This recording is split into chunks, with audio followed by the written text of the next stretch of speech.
નમસ્કાર દર્શક મિત્રો, ગુજરાત ક્રાંતિ ન્યૂઝમાં આપનું હાર્દિક સ્વાગત છે। વડોદરા શહેરનું અકોટા ગામ છેલ્લા 3 મહિનાથી દૂષિત પાણીની ગંભીર સમસ્યાથી નાગરિકો ત્રસ્ત છે।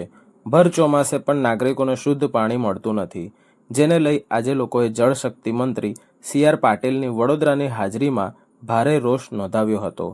મેયર, કોર્પોરેટર સહિત મહાનગરપાલિકા તંત્ર પર દૂષિત પાણી પહોંચાડવાનો આક્ષેપ કરીને ભારે નારાજગી વ્યક્ત કરી હતી। વડોદરાના અકોટા ગામ વિસ્તારમાં છેલ્લા 3 મહિનાથી નાગરિકો દૂષિત અને ડ્રેનેજ મિક્સ દુર્ગંધવાળું પાણી પીવા મજબૂર બન્યા હતા। આ સમસ્યાની ફરિયાદો કર્યા છતાં પણ મહાનગરપાલિકા દ્વારા કોઈ યોગ્ય પગલાં ન લેવાતા આજે નાગરિકોની અસહ્ય સ્થિતિ વચ્ચે વિસ્ફોટ થયો હતો। શહેરમાં જળશક્તિ મંત્રી CR પાટીલની હાજરી વચ્ચે સ્થાનિકોએ ઘેરાવ કરતા મેયર, કોર્પોરેટર અને પાલિકા તંત્ર સામે નારાજગી વ્યક્ત કરી હતી। નાગરિકોનું કહેવું છે કે ભાજપના 30 વર્ષના શાસનમાં પણ આજ સુધી તેઓ શુદ્ધ પાણી પીવાનું મળ્યું નથી। સ્માર્ટ સિટીના નામે કરોડોનું બજેટ ફાળવવામાં આવે છે, પરંતુ મૂળભૂત સુવિધાઓમાં ભ્રષ્ટાચાર છુપાયેલો છે।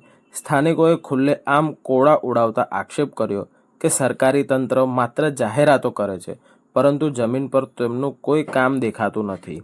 આ દ્રશ્યોને લઈ વિસ્તારમાં ભારે રોષ જોવા મળ્યો હતો। અકોટા મસ્જિદ ફળિયું આ વિસ્તાર છે।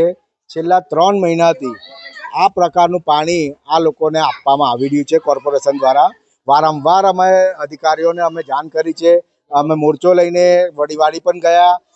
જ્યારે વડીવાડી ગયા ત્યારબાદ બીજે દિવસથી ચોખ્ખું પાણી માત્ર 5 થી 10 દિવસ માટે આવ્યું અને ત્યારબાદ ફરી પાછું આ જ પ્રકારનું પાણી આ લોકોને મળી રહ્યું છે।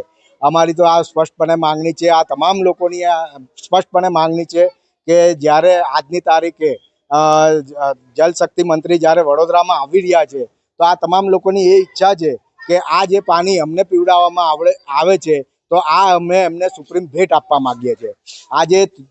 આ જે પ્રાથમિક સુવિધા છે, આ જે રોડ, રસ્તા, પાણી, ડ્રેનેજ 30 વર્ષના શાસનમાં જો તમે એ પ્રાથમિક સુવિધા જો તમે જનતાને ના આપી શકતા હોય તો ધિક્કાર છે તમારા આ શાસન ઉપર। તમારે શાસન કરવાના લાયક જ નથી, તમારે શાસન છોડી દેવું જોઈએ। ઇલેક્શનમાં ઊભું પણ ના રહેવું જોઈએ। માત્ર ઇલેક્શનમાં ઊભા રહો છો ત્યારે વોટ માંગવા અહીંયા આવો છો અને આ લોકોને જ્યારે પ્રાથમિક સુવિધા તમે આપી નહીં શકતા તો તમને એ રાઇટ જ નથી કે તમારે ઇલેક્શનમાં ઊભું રહેવું જોઈએ।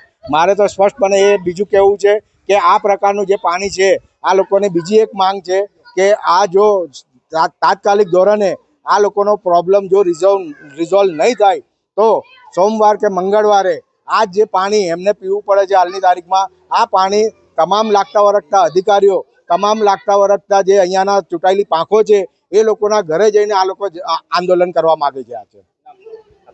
મારું નામ ચિરાગ શાહ છે, વડોદરા શહેર કોંગ્રેસ મહામંત્રી। બ્યુરો રિપોર્ટ, ગુજરાત ક્રાંતિ ન્યૂઝ, વડોદરા।